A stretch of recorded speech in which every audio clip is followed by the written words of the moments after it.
യേശു പറയുകയാണ്, നിങ്ങൾ പ്രാർത്ഥിക്കുവാൻ കയറിയിരിക്കുമ്പോൾ നിങ്ങളെ രഹസ്യത്തിൽ കാണുന്ന ഒരു പിതാവുണ്ട്.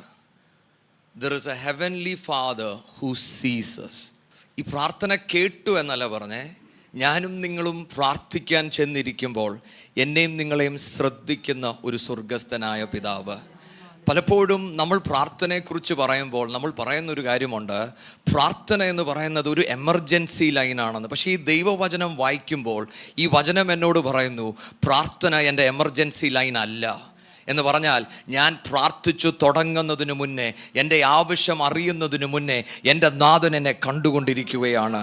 ഹല്ലേലൂയ.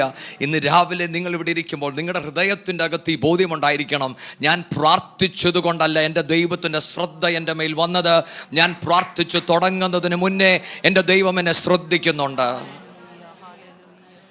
ഹല്ലേലൂയ. ഈ ഒരു ബോധ്യം നമ്മുടെ അകത്ത് വന്നാൽ പലപ്പോഴും നമ്മുടെ അകത്തെ ചിന്ത എന്താണെന്നറിയാമോ, ഞാൻ പ്രാർത്ഥിക്കാത്തത് കൊണ്ടാണ് എൻ്റെ ജീവിതത്തിൽ ചിലത് സംഭവിക്കുന്നതെന്ന്. അതാണ് നമ്മളെ ഭയപ്പെടുത്തുന്നത്. ഇന്ന് പലരും പ്രാർത്ഥിക്കുവാനുള്ള ഒരു കാരണം, ഞാൻ പ്രാർത്ഥിച്ചില്ലെങ്കിൽ എൻ്റെ ജീവിതത്തിൽ എന്തെങ്കിലും പറ്റുമെന്നുള്ളൊരു ചിന്തയുണ്ട്.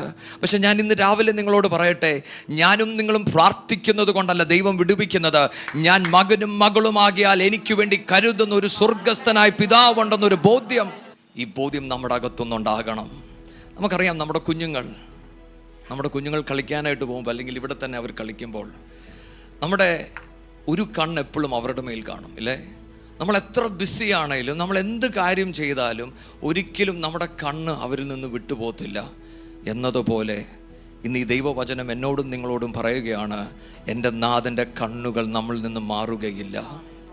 നമ്മുടെ ജീവിതത്തിൻ്റെ ഏത് താഴ്വരയിൽ കൂടെ കടന്നു പോയാലും, കഷ്ടതയുടെ നടുവിൽ കൂടെ കടന്നു പോയാലും, എൻ്റെ നാഥൻ പറയാണ്, കുഞ്ഞെ, എൻ്റെ കണ്ണ് നിന്നെ വിട്ടു മാറുന്നില്ല. എൻ്റെ സാന്നിധ്യം നിൻ്റെ കൂടെയുണ്ട്.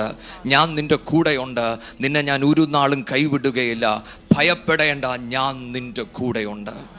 ഞാനും നിങ്ങളും സേവിക്കുന്ന ദൈവം, ഹി സീസ് യു ആൻഡ് മീ. നമ്മളെ കണ്ടുകൊണ്ടിരിക്കുകയാണ്. അതുകൊണ്ട് ഇന്ന് എന്തെങ്കിലും ഒരു ഭാരത്തോടാണ് നമ്മൾ ഇതിൻ്റെ അകത്ത് കയറി വന്നതെങ്കിൽ നമ്മൾ പ്രാർത്ഥിക്കുന്നത് ഇങ്ങനെ ആയിരിക്കണം, അപ്പാ, നീ എന്നെ നന്നായി അറിയുന്നുണ്ടല്ലോ, അങ്ങനെ കാണുന്നുണ്ടല്ലോ അപ്പച്ച. എൻ്റെ ജീവിതത്തിൽ ഞാൻ കടന്നു പോകുന്നത് എന്തെന്ന് എൻ്റെ നാഥൻ കാണുന്നുണ്ടെങ്കിൽ നമുക്ക് വേണ്ടി കരുതുവാൻ ദൈവമുണ്ട്.